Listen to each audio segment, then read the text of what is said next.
दीक्षा मित्तल जी दिल्ली से। राधा। राधे राधे महाराज जी।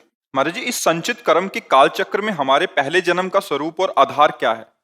देखो, ना हमारा कोई आधार है और ना हमारा कोई और स्वरूप है। अगर पहली बात पूछते हो तो पहली बात यही है कि हम वही हैं जिसकी खोज कर रहे हैं।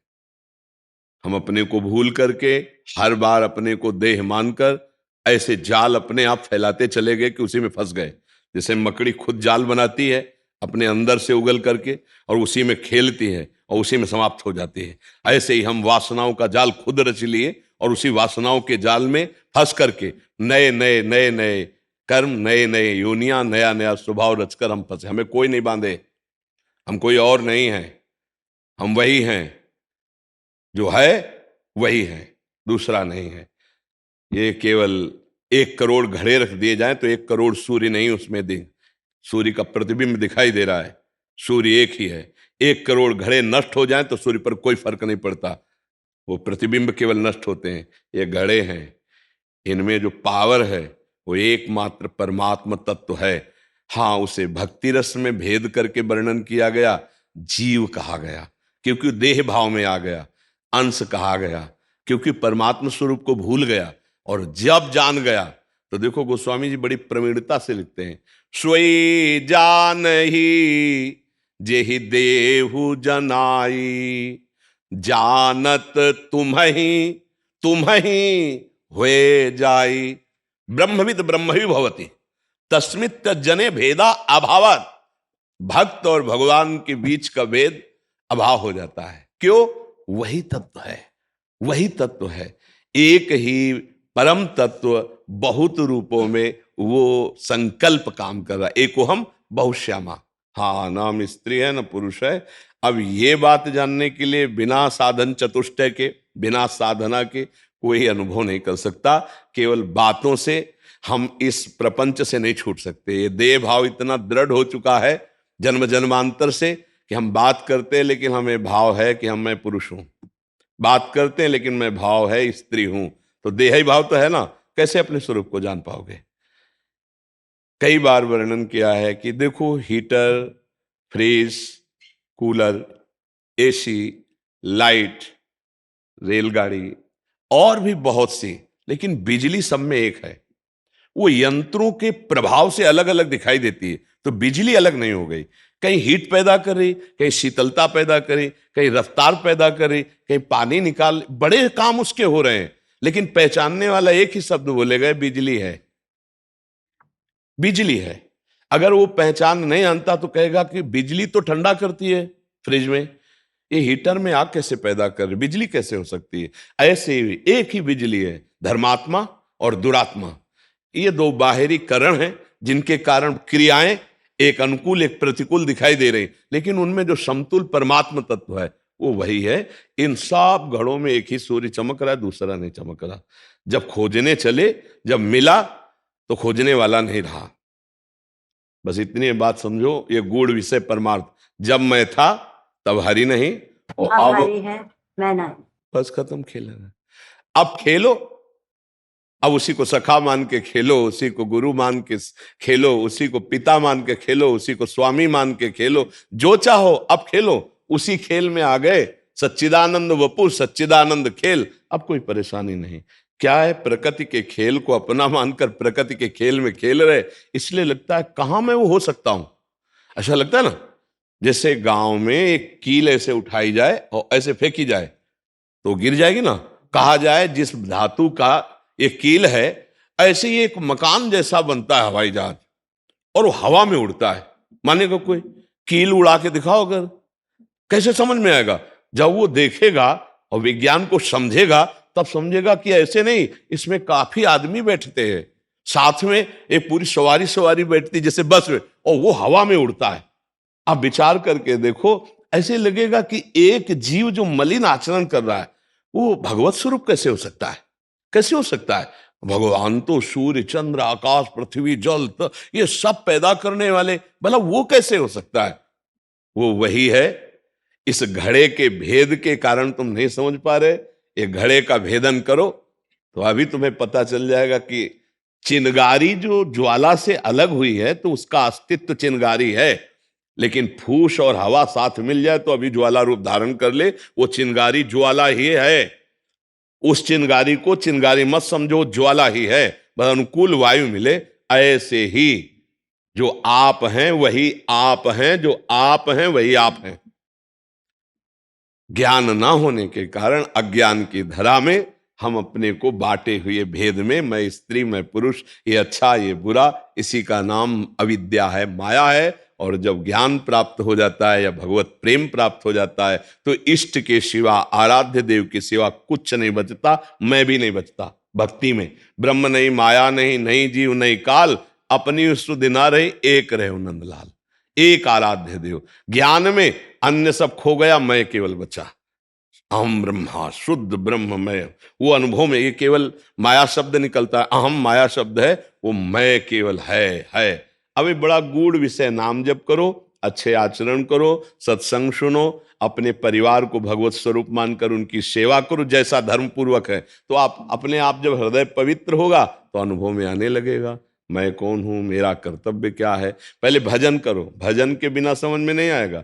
आचरण जिसके अपवित्र हैं, विचार जिसके अपवित्र हैं, वो कभी जान ही नहीं सकता।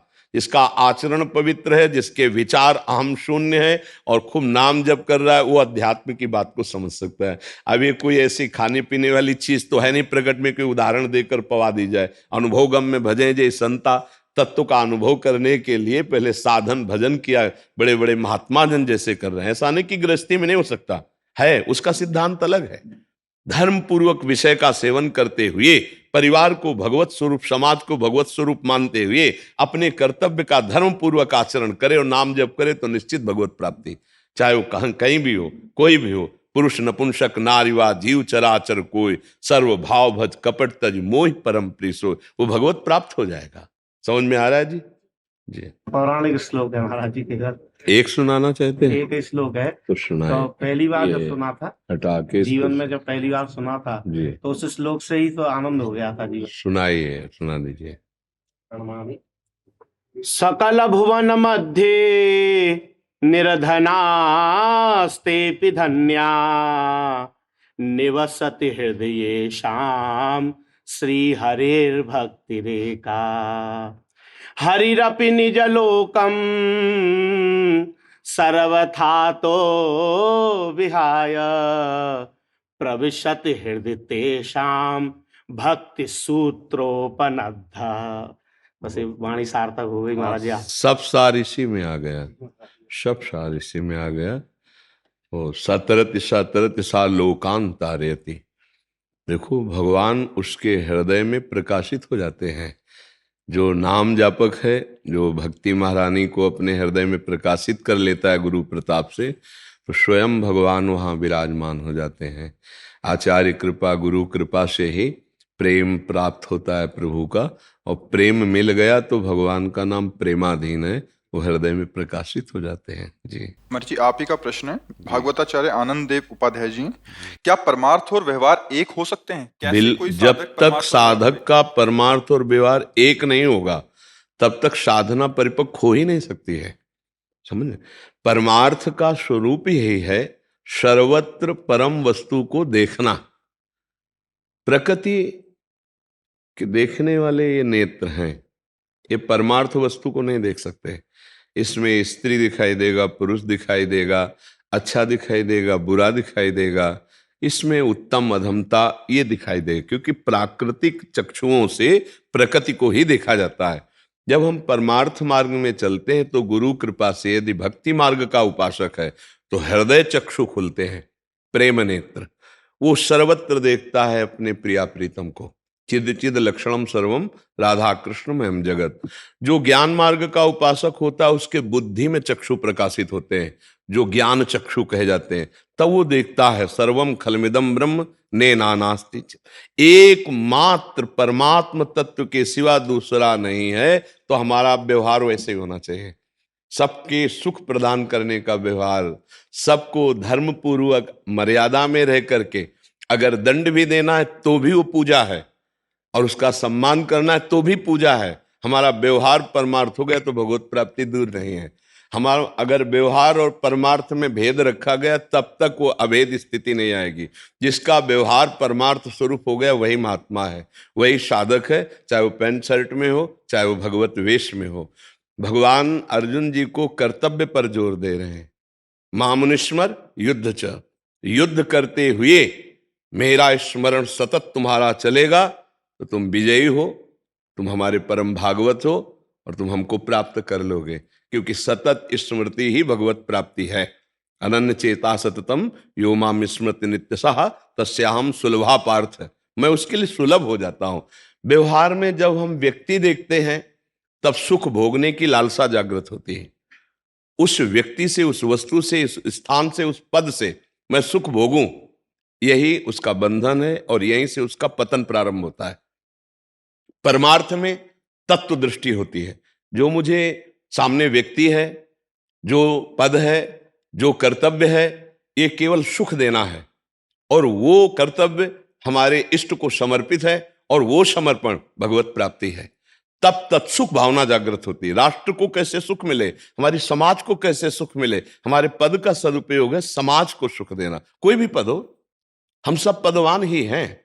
अगर हमारा भारत में जन्म हुआ तो एक भारतवासी हैं, हम किसी के पिता हैं, हम किसी के पति हैं, हम किसी के भाई हैं, किसी के मित्र हैं। समाज में हमारा एक अस्तित्व है, उस अस्तित्व के अनुसार हमें सुख प्रदान करना है अपने कर्तव्य के द्वारा। ये परमार्थ ज्ञान होता है। और सुख लेना है, ये आसुरी प्रवृत्ति होती है। आज सुख लेने पे बढ़ रहे हैं, बच्चा, बच्ची, जवान, बूढ़े, पद में कोई बिरला ऐसा है जो अध्यात्म को जान करके सुख देने की भावना है। सुख देना दो प्रकार से होता है। अधर्म को शासन में लेकर दंड के द्वारा उसे सुख मार्ग में लगाया जाता है और धर्मात्मा को आदर दे करके उसे सुख प्रदान किया जाता है। दोनों पूजाएं हैं। दंड विधान भी उस अधर्माचरण करने वाले की पूजा है, क्योंकि वो अधर्माचरण से रोका जाएगा तो उसका परम मंगल होगा। अधर्माचरण को नष्ट करना, अधर्मी को रोकना और धर्मात्मा को प्रकाशित करना, ये परमार्थी ही कर सकता है, दूसरा नहीं कर सकता। अगर स्वसुख वांछा है तो पद का भी दुरुपयोग होगा और परमार्थ तो समझ ही नहीं पाएगा। स्वसुख वांछी कभी परमार्थ को नहीं जानता। तत्सुख वांछा साधारण वस्तु नहीं है, ये ही परमार्थ से प्राप्त होती। तत्सुख वांछा, तत्सुख वांछा प्राप्त महापुरुष व्यवहार को परमार्थ बना देता है और परमार्थ में ही व्यवहार की सिद्धि हो जाती है और भगवत प्राप्त हो जाता है। निष्कामता, तत्सुख वासना जब तक जागृत नहीं होगी, अध्यात्म का ज्ञान नहीं, अध्यात्म में प्रवेश नहीं। और जब ये स्वसुख वांछा है तो ये राक्षसी प्रवृत्ति बहुत बुरी तरह से मनुष्य का नाश कर देती है। वो बढ़ता चला जाता है। इस शरीर में सुख नहीं, इस वस्तु में सुख नहीं, वो भोगों में बढ़ता, क्योंकि सुख लेने की भावना है। सुख लेने की भावना पतन करा देती है। सुख लेने की भावना कर्तव्य से च्युत करा देती है और कर्तव्य का पालन और सुख देने की भावना महान बना देती है।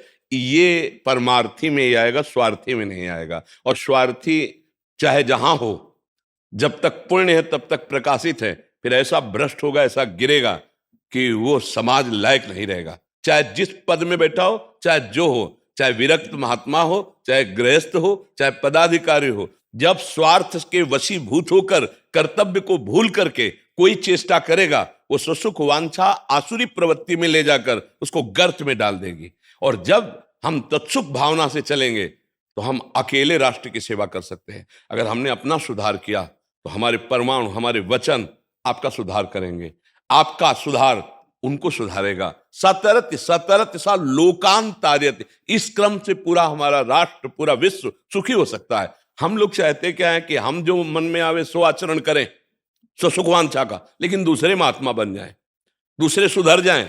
हम उपदेष्टा हैं, हम जो चाहें वो करें। आपको सुधरना होगा, नहीं होगा, कभी नहीं होगा। ये परमार्थ नहीं कहता। परमार्थ कहता है इधर सुधारो, फिर उसका चमत्कार देखो। इधर तुम्हारी वाणी ठीक जो बोल रही है वही आचरण तुम्हारे होने चाहिए और वही मन में संकल्प होना चाहिए जो समाज में, वही एकांत में तुम्हारा पवित्र। अब परमार्थ वाला व्यवहार में उतरे तो जगत मंगल कर देगा। मम भक्ति युक्तो भुवनम पुनातु। तो परमार्थ और व्यवहार जब तक दो रहेंगे तब तक बात नहीं बनेगी। परमार्थी ही शुद्ध व्यवहारी होता है। देखो, परमार्थ युक्त हमारा व्यवहार ठीक चले, इसीलिए जनक जी जैसे महापुरुष के ऊपर सदानंद जी विराजमान है। चक्रवर्ती सम्राट महाराज दशरथ जी के ऊपर वशिष्ठ जी विराजमान है, देवलोक में देवराजेंद्र के ऊपर भगवान बृहस्पति विराजमान। क्यों? क्योंकि व्यवहार केवल व्यवहार न रह जाए, वो परमार्थ स्वरूप रहे, इसलिए हर बात महापुरुषों की अनुमति से हो रहा है। वो राजा है तो महाराजा बैठे हैं, उन्हीं की अनुमति से होगा। वो संपूर्ण शासन करता है तो संपूर्ण शासन को परम कर्तव्य में बनाना उस महापुरुष का कार्य होता है, जो राजाओं के भी ऊपर बैठा होता महाराज, जैसे महाराज वशिष्ठ। हर चेष्टा दशरथ जी आज्ञापूर्वक, हर चेष्टा जनक जी आज्ञापूर्वक, हर चेष्टा देवराजेंद्र बृहस्पति, और जब उनकी आज्ञा को उल्लंघन हुआ तो भ्रष्ट पाए गए। कोई भी हो, जहां उनकी आज्ञा को उल्लंघन, तो आज हमारा समाज जो है अध्यात्म, धर्म, संत, भगवान, इनके डर से रहित हो रहा है। इसलिए अपराध प्रवृत्तियां हमारी, स्वसुख वांछा वृत्ति हमारी व्यवहार ही व्यवहार में उतरती चली जा रही, परमार्थ का ज्ञान नहीं। छोटे छोटे बच्चे शरीर की शक्ति विहीन हो रहे हैं, उनकी स्मरण शक्ति पे फर्क पड़ रहा है, ब्रह्मचर्यहीन हो रहे। क्यों हो रहे? क्योंकि ना भगवान का डर है, ना शास्त्र का डर है, ना गुरु आज्ञा का पालन है, तो मनमानी आचरण होता चला। जहां मनमानी आचरण है, जहां भोग विलासिता है, जहां स्वसुख वांछा है, वो व्यवहार उसे नरकगामी बनाएगा। और जहां परमार्थ का शासन हो गया, अगर अभी कुछ समाज सुरक्षित है तो कानून के भय से, भगवान को मानो या ना मानो, धर्म को मानो या ना मानो, डंडे को तो मानोगे ना, तो कानून का भय ना हो तो अभी देखो मनुष्य रूपेण राक्षस विचरंती, ऐसा तुम्हें दिखाई देगा कि सींग भर नहीं, पूरे राक्षस हैं। खान पान व्यवहार आप देखो, जैसे समाचारों में जो आते हैं, जो समाज में हो रहे, तो व्यवहार तभी माना जाएगा वास्तविक जिसमें परमार्थ है। परमार्थ विहीन व्यवहार तो आसुरी प्रवृत्ति को प्रकट कर देगा, सुसुख वांछा आसुरी प्रवृत्ति बढ़ जाएगी। क्यों? व्यवहार तभी शुद्ध माना जाएगा जब परमार्थ युक्त होगा, शास्त्र सम्मत होगा। शास्त्र सम्मत नहीं, कोई भी ऐसी बात नहीं जो हमारे शास्त्रों में ना हो। कोई भी, हमारे भारत के अस्त्र शस्त्र भी बने तो हमारे शास्त्रों से ही बने, विज्ञान भी सफल है तो शास्त्रों से ही सफल है। कोई ऐसे सूत्र नहीं है जो हमारे शास्त्रों में ना हो। इसलिए अध्यात्म ही व्यवहार को पुष्ट करता है, और अध्यात्मवान ही व्यवहार को सही ढंग से चला भी सकता है। आप प्रत्यक्ष देख लीजिए, जिसको अध्यात्म का ज्ञान है उसी के द्वारा शुद्ध व्यवहार हो रहा है, उसी के द्वारा समाज का पोषण हो रहा है। और जहां अध्यात्म नहीं वहां शोषण ही शोषण है, चाहे जो व्यक्ति हो, चाहे जिस पद में बैठा हो, चाहे जिस भेष में हो, अध्यात्म ही सर्वोपरि है। जी, व्यवहार निस्वार्थ, मतलब परमार्थी का व्यवहार निस्वार्थ। हाँ, क्योंकि वो जानता है ना, उस विषय को जानता है। जो जिसके अंदर अविद्या है, देहाभिमान है, वो तो व्यवहार में सुख भोग की आकांक्षा रखेगा। सुख भोग की आकांक्षा, लाभ की आकांक्षा रखने वाला स्वार्थी कैसे कर्तव्य का पालन कर सकता है? भगवान अर्जुन जी को क्या शिक्षा दे रहे हैं? सुख दुखे समय कृत्वा लाभा लाभो जया जयो, यह है परमार्थ। हम अपने कर्तव्य का पालन करेंगे, चाहे सुख मिले चाहे दुख मिले, लाभ मिले हानि मिले, जय मिले पराजय मिले, इसकी कोई परवाह नहीं। हम अपने कर्तव्य का पालन करेंगे, एक कदम पीछे नहीं हटेंगे। अपने कर्तव्य में अपने प्राणों का विसर्जन कर देना, ये परमार्थ सिखाता है। देख लो, हमारा जो परम पावन धार्मिक देश है, इसकी प्रणाली देख लो। अब क्या होता है कि हम बाहर को आदर्श मानते हैं, जो केवल भोग विलासिता में लगा, वो हमारा आदर्श, भारतवासियों का वो आदर्श नहीं होता। भारतवासियों का आदर्श ब्रह्म ऋषि हुए हैं, और धर्मशास्त्र हुए हैं, और संयम जितेंद्रियता, ये आदर्श हुए। बेविचार आदर्श नहीं है, व्यसन आदर्श नहीं है, मनमानी आचरण आदर्श नहीं, धन संग्रह आदर्श नहीं है, धर्म संग्रह, हाँ, पवित्रता, जितेंद्रियता, ये अध्यात्म से आता है। अध्यात्म जब तक नहीं तो जीवन किस काम का? किस काम का? मृत जीवन। वो जीवित दिखाई दे रहा मृत जीवन है, जो भगवत विमुख है, जो वासनाओं का पुतला है, जो मनमानी आचरण करता है। तो गोस्वामी तुलसीदास जी कह रहे हैं, जिन हरि भगति हृदय नहीं आनी, जीवित सव समान ते प्राणी। क्यों? क्योंकि उसके अंदर स्वार्थ वासना है, वो मृत तुल्य है, विवेक काम नहीं कर रहा है। वो ऐसी जगह गिरेगा, ऐसे आचरण करेगा, खुद दुखी होगा और चार को और दुखी करेगा। इसलिए अध्यात्म तो अनिवार्य, अध्यात्म ही शुद्ध व्यवहार का निर्वाह कर सकता है, अन्यथा नहीं कर सकता। जी, डॉक्टर विशाल जी। राधे राधे। राधे राधे महर्षि। महर्षि, हम अगर पिछले जन्म जीवन का कर्म भोग रहे हैं, तो इस जन्म जो वर्तमान में चल रहा है वो क्या हो रहा है? अगली फसल तैयार कर रहे हो। अगली पिछली दोनों में आग लगाओ, तब निकल पाओगे, नहीं तो अगली खेती तैयार हो रही। पीछे जो गोदाम भरा है ना, उससे खाने को मिल गया, सुख और दुख, ये शरीर रचना। अब इससे जो कर्म करे वो स्टॉक में जमा हो रहा है। आग लगाओ आगे और पीछे दोनों, फसल पूरी ये भस्म करो और उसको भी भस्म करो, तब फिर आप जीवन मुक्त हो जाओगे। और वो अपने बस की बात है नहीं। अब गोदाम में पहुंच है नहीं, ऐसी जगह सरकारी व्यवस्था में गोदाम है जहां तुम्हारी पहुंच नहीं। वो हम स्वरूपापेभ्यो मोक्षयिष्यामि मा, वो आग लगाएंगे, उनके पास चाबी है। हमारे संचित कर्म गोदाम की चाबी भगवान के हाथ में है। इसीलिए भगवान के बिना कोई भव समुद्र से पार नहीं हो सकता। भगवान की आराधना, और अब जो नया कर्म है वो भगवद अर्पित करो। उसमें पाप कर्म नहीं होना चाहिए, धर्मयुक्त कर्म होना चाहिए, भगवत अर्पित। तो वो कर्म भुने हुए चने के समान हो जाता है जो भगवत अर्पित होता है।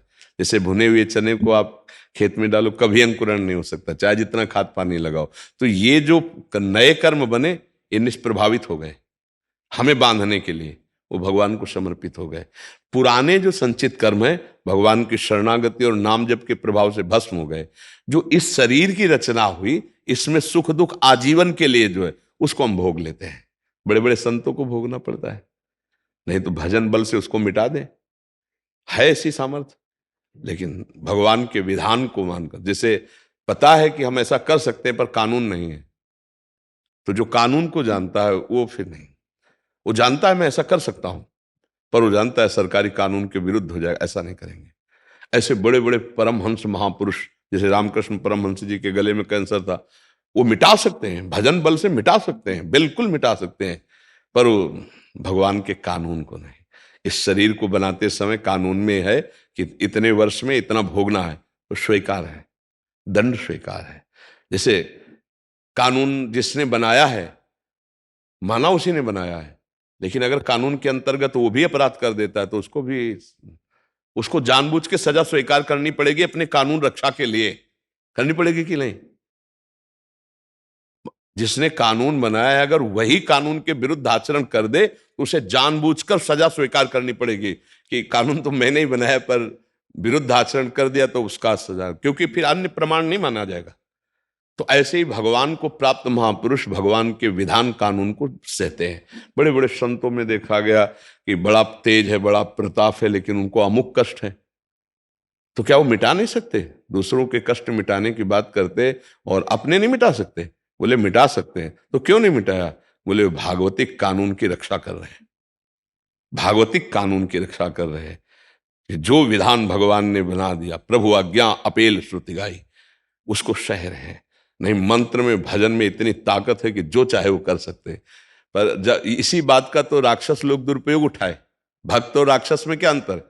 दैत्यों ने भारी तपस्या की और उसका दुरुपयोग किया, मार के फेंक दिया भगवान ने। अब देखो ना, वो भी तो तपस्या किए, लेकिन एक भक्त तपस्या करता है और बड़े बड़े कष्ट सहता है तो भगवान उनके अधीन हो जाते हैं। और वो जगत मंगल करने वाले महात्मा, वो दूसरों का कष्ट मिटा देंगे पर अपने शरीर के कष्ट को नहीं, उसे भोगते हैं। ये भगवान का विधान। आगे समस्त कर्म भगवान को समर्पित हो रहे हैं, पीछे जितने भी हमारे कर्म हैं वो भगवान की कृपा से भस्म हो जाते हैं, तो जो वो जीवन मुक्त हो जाता है। वैसे भी शरणागति में ही करोड़ों जन्मों के पाप नष्ट हो जाते हैं। सन्मुख होए जीव मोहि जबहि, जन्म कोटि यज्ञ नाशों तबहि। जे ही शरणागत हुआ भगवान के तो करोड़ों जन्म के पाप, पर करोड़ों थोड़ी अनंत जन्म हो चुके हैं। पूरी जब से सृष्टि रची तब से आज तक का रजिस्टर जलाना है, वो भगवान जलाएंगे। तभी तो जीवन मुक्त होना कोई ऐसे सहज माना जाता है। भगवान का आजीवन भजन, पापाचरण रहित धर्माचरण, भगवान का आश्रय, निश्चित भगवत प्राप्ति हो जाएगी। या अंतिम समय अचानक भगवान का नाम याद आ जाए तो पूरा फाइनल सही हो जाएगा। अंतिम सही हो गया तो फाइनल सही हो गया। जैसे अजामिल अंतिम समय नारायण बोल दिया तो पूरा जीवन पापाचरण रहा, कोई प्रायश्चित नहीं हुआ, लेकिन बाजी जीत गया, क्योंकि फाइनल में नारायण बोला तो परम पद का अधिकारी बन गया। पर अंतिम समय कैसे आएगा? उस समय तो अचानक घटना घटेगी या कोई भयानक पीड़ा होगी, तब शरीर छूटता है। उस समय भगवान ही स्मरण आके बन जाए तो बन जाए, नहीं उस समय स्मरण थोड़ी होता है। जीवन भर जो भजन करता है उसके अंतिम समय भगवान उसकी स्मृति बन जाते हैं। आकर राधा पहुंच गया, राधा रानी के पास, कृष्ण पहुंच गया, राम पहुंच गया राम जी के पास।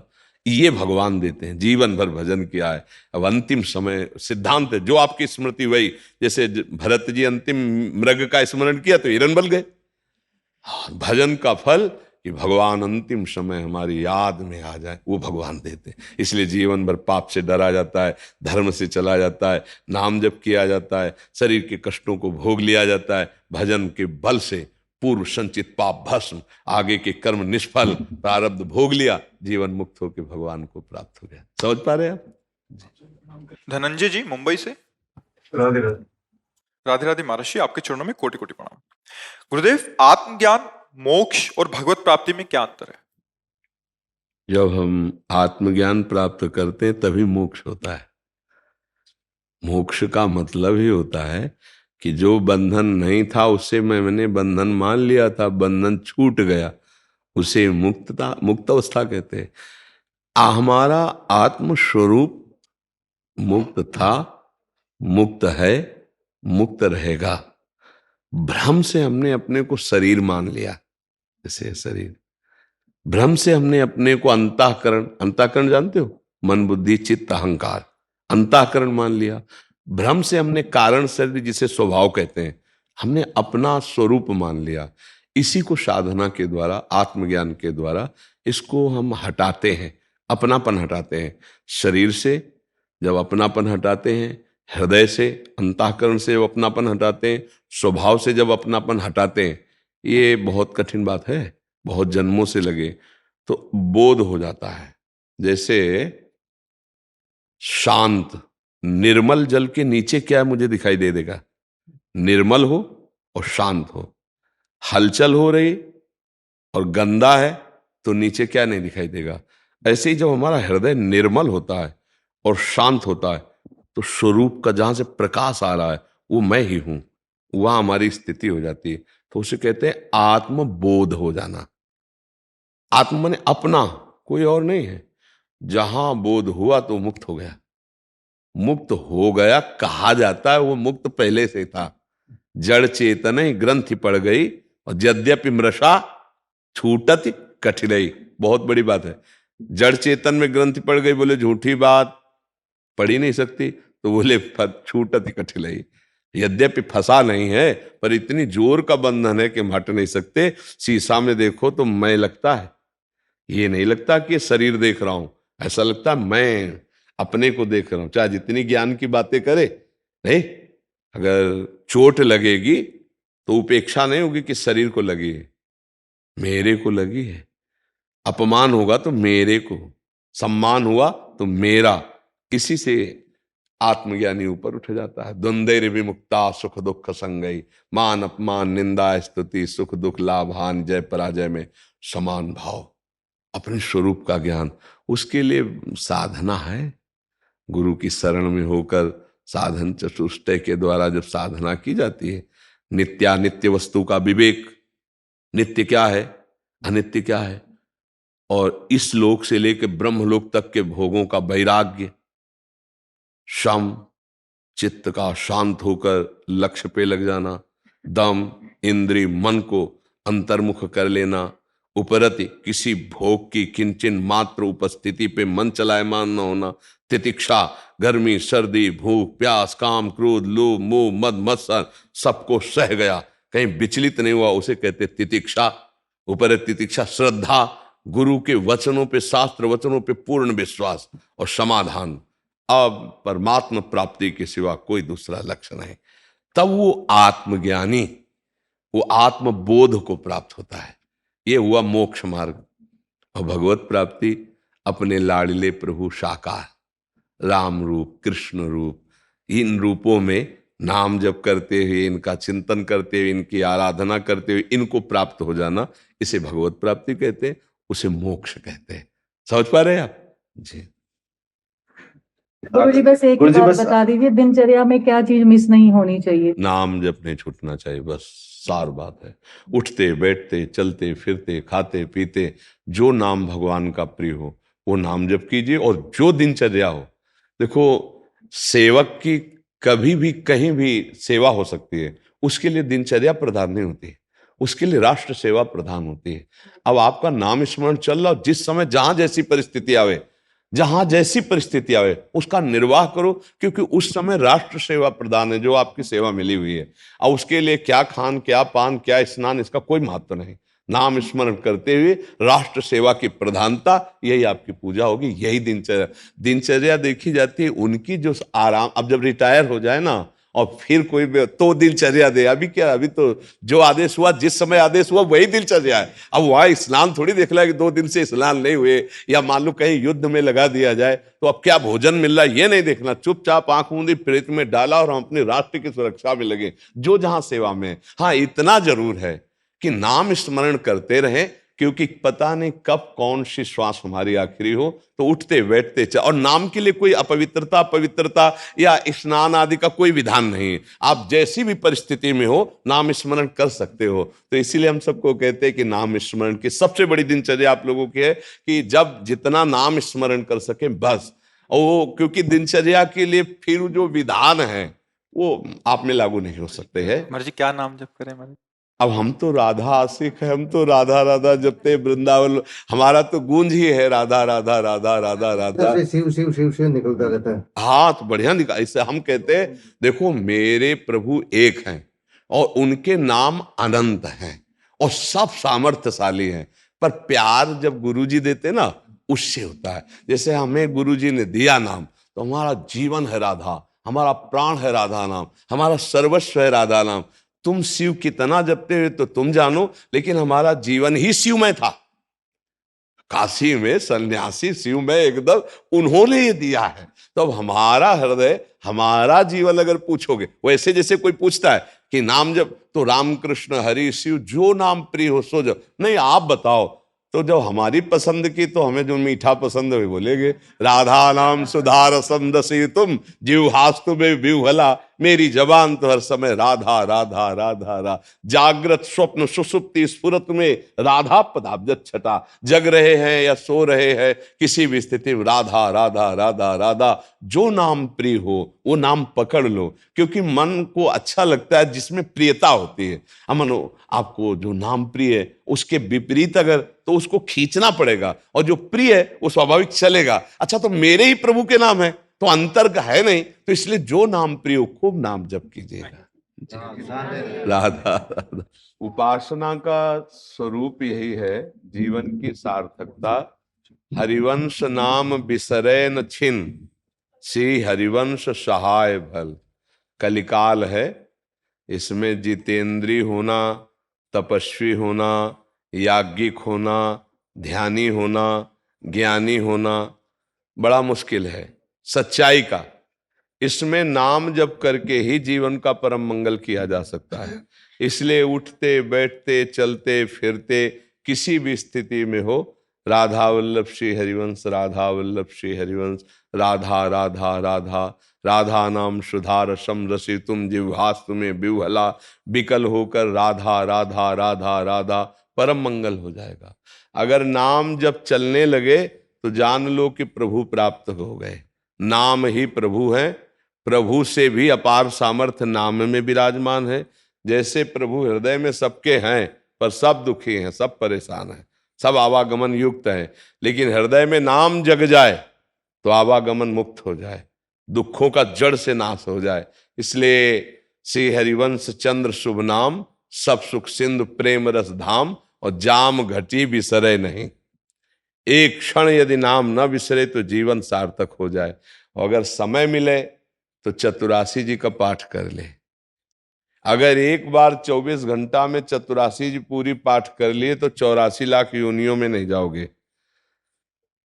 हरिवंश महाप्रभु ने जीव के परम कल्याण के लिए 2.25 घंटा अगर गान कर लो, चतुरासी जी जल्दी से पाठ करो तो 45 मिनट में भी हो जाएगा, 1 घंटे में। अगर मस्ती से गान करो तो 2.25 घंटा, 2.25 घंटा चतुरासी जी गायन कर लो, कभी 84 लाख योनि में नहीं जाओ। छुट्टी 84 भ्रमंते निर्खय जुगल किशोर, निर्खय जुगल किशोर भोर अरु रैन न जाने, पिए रूप रस मत भयो कछु मन ही न आने, प्रेम लक्षणा भक्ति होए ही आनंदकारी, अरु वृंदावन वास सखी सुख के अधिकारी, कुंज महल की टहल सुख दंपति संपत्ति पाई है, जैसे रूप लाल हित प्रीति सो जो 84 गाई है।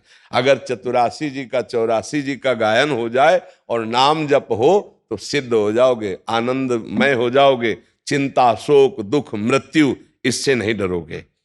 समुझ जाए शरण ते डरत ना काल डर, हरिवंश शरणागत काल से भी नहीं डरता। इसलिए खूब प्रियाजू का नाम जप करो, खूब प्रियालाल की सेवा करो, उनके गुणगान करो। बहुत बढ़िया कृपा है कि हम आचार्य और गुरुजनों के संग में हैं।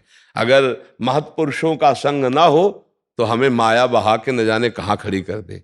जब महापुरुषों का संग मिलता है तो समझो प्रभु मिलना चाहते हैं, इसलिए हमें संत समागम आचार्य संग ये तभी प्रदान करते हैं। रसिकों का संग आचार्य संग तभी प्रदान करते जब हमारा अंतिम जन्म होता है। तो मानो अब हमारा अंतिम जन्म है, अगर सावधान हो गए, राधा राधा राधा राधा जपे, हरिवंश हरिवंश हरिवंश जपे, वाणी जी का गायन किया तो नाम वाणी जहां श्याम श्यामा तहां, नाम वाणी सुनत श्याम श्यामा सुबस, नाम वाणी निकट श्याम श्यामा प्रगट। श्री राधा वल्लभ लाल की जय। एकांश वर्मा जी लखनऊ से। राधे राधे गुरु जी। राधे राधे महाराज जी, आपके चरणों में कोटि कोटि प्रणाम। गुरु जी, मैं आपको अपना गुरु मानता हूँ। महाराज जी, मैं एक छात्र हूँ, लॉ की पढ़ाई कर रहा हूँ। क्या मेरा कर्म यही है या कुछ और है? हमें कैसे पता चलेगा कि हमारा कर्म क्या है? और क्या बहुत सारा धन कमाने वाला व्यक्ति ही सफल कहलाता है? और या क्या कामयाब? आपने ऐसा कैसे मान लिया कि धन ही सफलता है? ऐसा कैसे मान लिया धन सफलता है? ये तो फिर ठीक नहीं, फिर तो आप गलत जगह आ गए। धन अगर प्रधान बुद्धि तब तो राक्षस हो जाएगा, वो मनुष्यता ही नहीं रहेगी। पक्का जिसके लक्ष्य में केवल धन हो जाएगा वो आसुरी प्रवृत्ति वाला हो जाएगा। परिणाम में देख लेना, एक राक्षस उसके अंदर दिखाई देगा व्यक्तित्व में। वो चाहे जितना बाहर से समझदारी से करे, लेकिन उसकी राक्षसी प्रवृत्ति झलक जाएगी।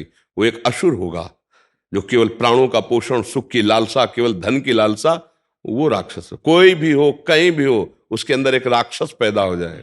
एक रो रहा है, साहब पक्का मैंने नहीं किया, सबूत भी नहीं मिल रहे, पर बगल से अटैची आ गई है, क्योंकि धन की प्रधानता है, तो अपराधी को मुक्त कर दिया जाएगा, निरपराधी को सजा मिल जाएगी। राक्षस बैठ गया अंदर उसके। धन ने एक राक्षसी प्रवृत्ति पैदा कर दी। कहीं भी विश्व में, कहीं भी, किसी भी पद में, किसी भी जगह राक्षस पैदा हो जाएगा, क्योंकि धन की भावना जागृत हो गई। धन से भोग मिलेंगे और भोग से मैं सुखी हो जाऊंगा, यही तो राक्षसी बुद्धि है।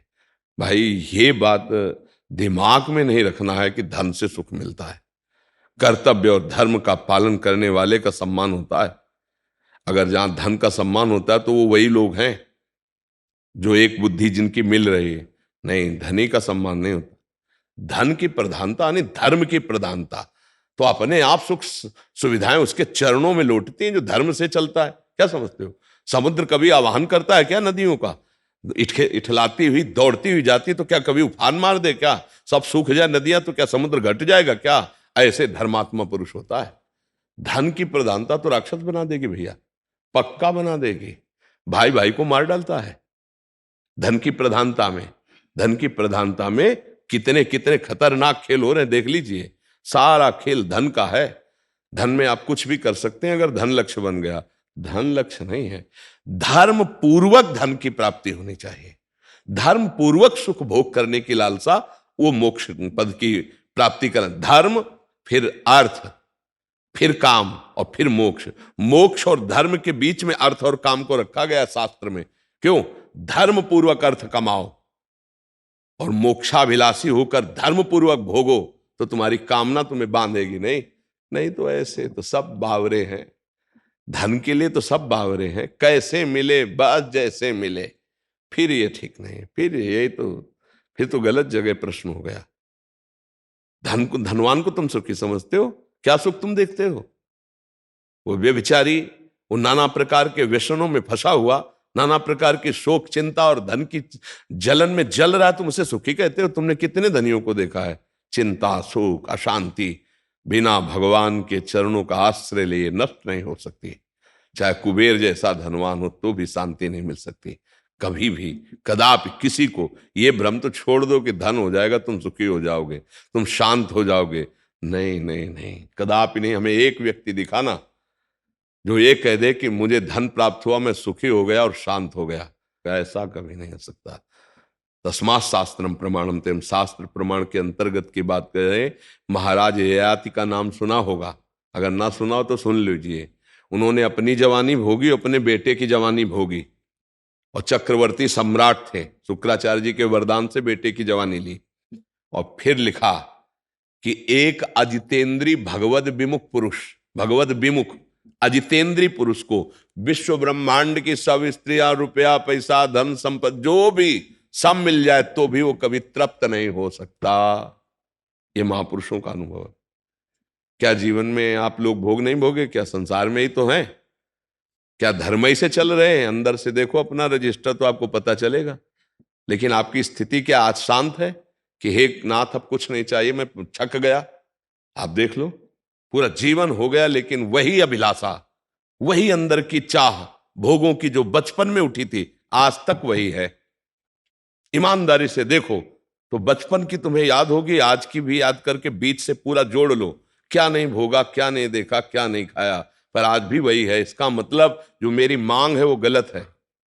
मुझे अपनी मांग को सुधारने के लिए अध्यात्म से जुड़ना पड़ेगा और इस पर ब्रेक मारनी पड़ेगी। घी डालते रहो धीरे धीरे आग में तो कभी बुझेगी नहीं। घी डालना बंद करो, अपने आप बुझ जाएगी, बुझाने की जरूरत नहीं। अधर्माचरण करना बंद कर दे, गंदे आहार, गंदे व्यसन, गंदे प्रकार से धन कमाना बंद कर दे। शांति, सुख, चिंता रहित वो मृत्यु पर भी विजय प्राप्त करने वाला महात्मा बन सकता है गृहस्थ में, जो ऐसे आचरण करके नाम जप करता है। ये भाई बहुत धनी देखे, धन से शांति होती तो शांति मिल जाती बहुतों को। शांति मिलती भगवान और धर्म से। भगवान का आश्रय, धर्म से चल रहे हो, नमक रोटी खाओगे शांत रहेगा हृदय। अधर्म से 14 सब्जी रखोगे पर जलते रहोगे, तुम्हारे चित्त को कभी शांति नहीं मिल सकती। किसी से भी देख लो, सब लोग है समाज में, किसी से भी पूछ लो। हाँ, जो विवेकवान है, अज्ञानी तो यही कहेगा ना कि चाहे जैसे मिले, रुपया मिले। क्यों? रुपया से भोग सामग्री, भोग सामग्री से सुख, तो बुद्धि भ्रष्ट है ना। भोगेश्वर प्रसक्ता नाम तयापहृत चेतसाम, व्यवसायत्मिका बुद्धि समाधो न विधीयते। जिसका भोग और ऐश्वर्य पर मन लग गया है वो कभी पापात्मा जी भगवत प्राप्ति की बात ही नहीं सोच सकता है। तो उसका निर्णय थोड़ी माना जाता है। निर्णय माना जाता है जिसका दिमाग काम कर रहा है, विवेक काम कर रहा है। विवेक से देखो कहां सुख है, कहां सुख। धन क्यों प्यारा लगता है? आपको एक कमरे में बंद कर दिया जाए और नोट ही नोट केवल जमा कर दिए जाए। अब बोलिए, अगर रो के चिल्ला के ना बोल पड़ो कि मुझे पानी चाहिए, मुझे भोजन चाहिए, रुपया नहीं। रुपया क्यों चाहिए? क्योंकि भोग सामग्री मिलती है, केवल केवल भोग सामग्री मिलती है उसका। नहीं तो अभी जैसे पीछे 2000 रुपया बंद हो चुके हैं ना, अब आपको एक कमरा भर के 2000 रुपया दिए जाए, आप सुखी हो जाओगे क्या? क्योंकि चल लेते नहीं। भोग सामग्री मिलती है इसलिए रुपए का महत्व है। भोग सामग्री क्यों? क्योंकि उससे हमें सुख मिलेगा। यही भ्रम हमको फंसा करके नष्ट कर रहा है। किसको सुख मिला भोगों से?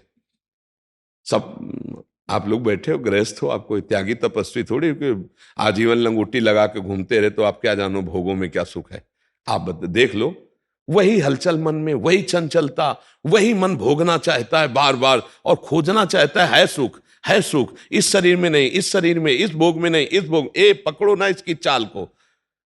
40 वर्ष, 50 वर्ष, 60 वर्ष, 70 वर्ष आपको भोगते हो गए, लेकिन कहीं विश्राम नहीं मिला।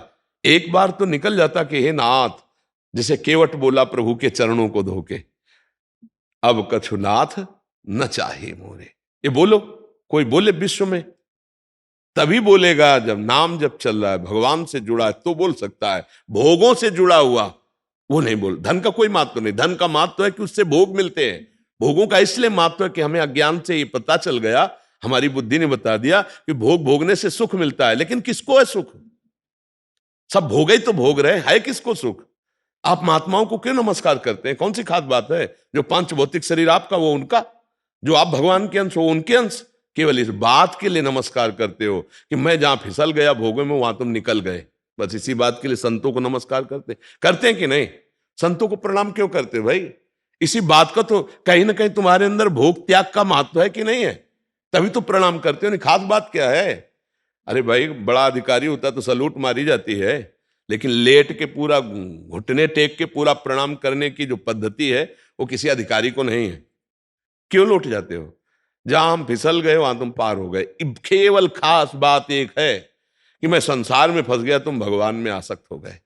जहां मुझे काम ने परास्त कर दिया वहां तुम निकल गए। अगर भेष रख करके भी उसी में फंसा हुआ है तो कोई खास बात नहीं है। निकल गया तो खास बात है। नहीं, खास बात क्या है? बोलना, अरे एक से एक बहुत विद्वान, एक से एक पढ़े लिखे हैं, एक से एक वैज्ञानिक है।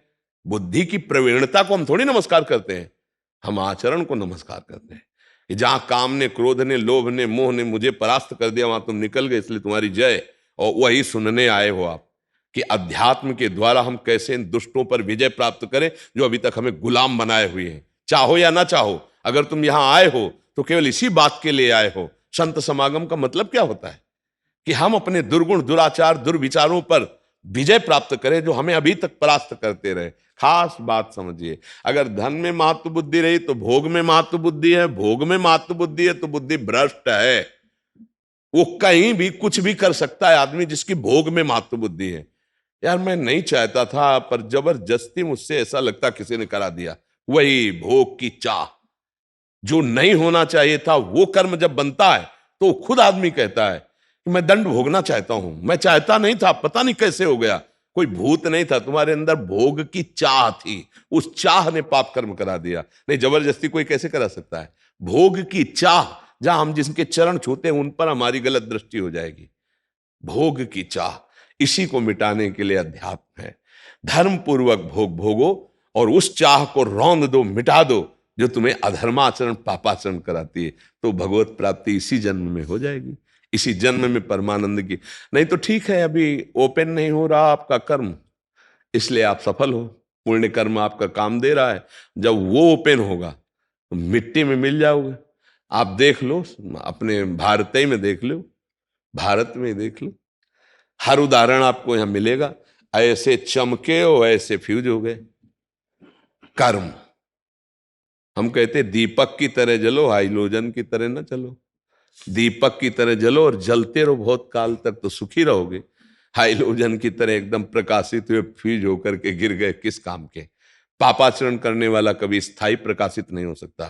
थोड़े दिनों के लिए आपको दिखाई देगा सुखी समृद्ध, फिर मिटिया मेट हो जाएगा। क्योंकि पाप कर्म कभी किसी को निरंतर सुखी नहीं रख सकता। थोड़े दिन के लिए उसका, जब तक पुण्य कर्म काम कर रहा है तब तक सुखी रह सकता है। क्यों भाई? इसलिए ये तो विचार हटाई दो कि धन में सुख है, धर्म में सुख है। धर्म पूर्वक जो हम धन कमाएंगे उससे हम धर्म पूर्वक विषयों का भोग करेंगे। राष्ट्र सेवा, समाज सेवा, परिवार की सेवा, तब हम भगवत मार्ग के पथिक बनेंगे। आज हमारी समाज यही तो भूल चुकी है, केवल भोग भोगना, इन किन प्रकार धन कमाना, और हम कितना सुख लूट लें वो मृत्यु के गाल में चले जा रहे हैं। देख लेना, शराब पिए, बढ़िया नई गाड़ी है, 4 नौजवान बैठे हुए हैं, गाड़ी रफ्तार से चल रही, गाना बज रहा है, अगला सेकंड उनकी मृत्यु का काम बंद कर दिया। पूरी गाड़ी चकनाचूर ट्रक से भिड़ गई। क्या हुआ? क्या हुआ? कहां गया आनंद? ये मृत्यु का खिलौना शरीर है। इसे बहुत होश में, बहुत सावधानी से व्यतीत करो और इस पास से निकल जाओ जो कर्म पास तुम्हें बांधे। पर ये बात अध्यात्म की सेवा और जान ही नहीं सकते। ऐसा लगता है संसार सत्य है, सब मर रहे हैं लेकिन मैं नहीं मरूंगा, मैं ऐसी व्यवस्था कर लूं, ऐसा ऐसा विचार नहीं चलता रहता अंदर। यही माया का है, अध्यात्म सुधार करता है। इसलिए हमारी सबसे प्रार्थना है, नशा मत करो, ऐसे कोई आचरण मत करो जो पापाचरण कहे जाते हैं, और नाम जप करो और धर्म से धन कमाओ। धन कमाना बुरा नहीं, धर्म से कमाओ। धर्म, आज बच्चा अधर्म का बहुत बड़ा बोलबाला हो रहा है। रुपया है, 1000 दोष कर लो, मुक्त रहोगे तुम। कब तक? जब तक वो कर्म का सही न्यायाधीश दंड नहीं दे रहा। वो जिस दिन दंड देगा ना, उस दिन कोई नहीं बचा सकता। वहां वकालत काम नहीं करती, पक्का। भीष्म जी बाणों की सैया पे पड़े, अखंड बाल ब्रह्मचारी, महाभागवत, लेकिन पूर्व में पाप बन गया, उसमें पड़े। भोगना, कर्म भोगना पड़ता है। डरो पाप न बन जाए।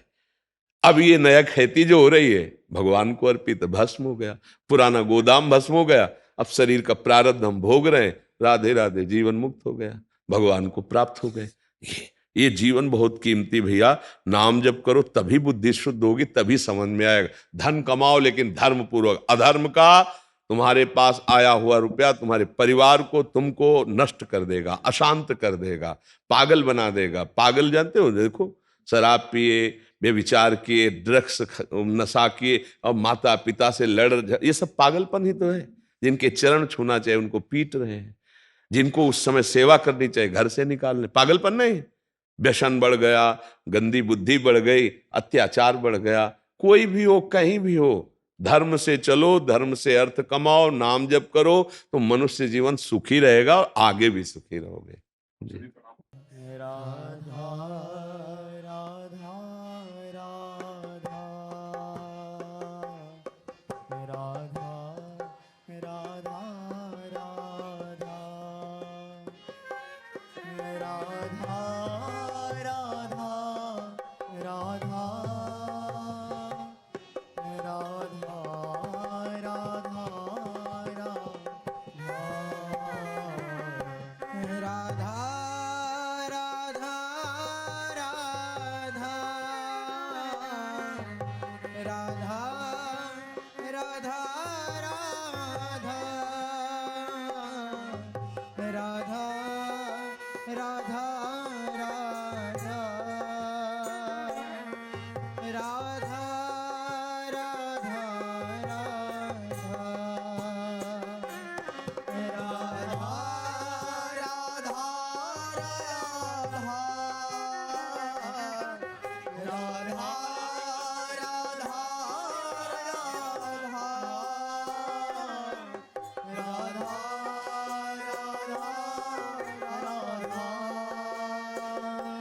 राधा